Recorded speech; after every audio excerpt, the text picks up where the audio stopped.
Can I say that God wants to use Trump when I don't agree with his lifestyle or maybe his character? Because you're saying God wants to use the righteous when the righteous are in place. Is he truly righteous? And a lot of people are like, I don't want to vote for Biden, but I don't know if I want to vote for Trump either. How do people deal with that dichotomy? Well, I would not stand up here and try to make a strong case for Trump's salvation. That's not my heart. But I will say this, I was with a group of 40 worship leaders that were invited into the Oval Office.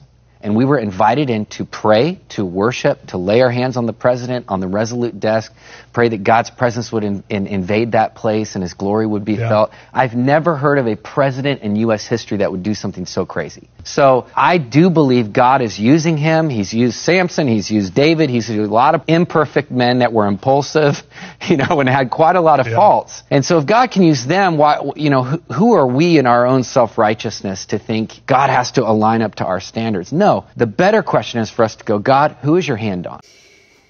Ephesians 5:11 tells us to have nothing to do with the fruitless deeds of darkness, but rather expose the evil.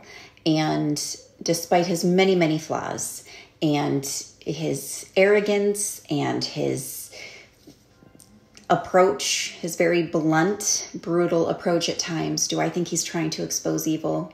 Absolutely. Did I feel much safer while Trump was in office than this abhorrent administration?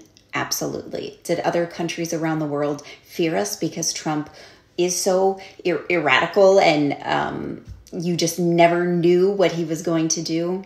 Absolutely.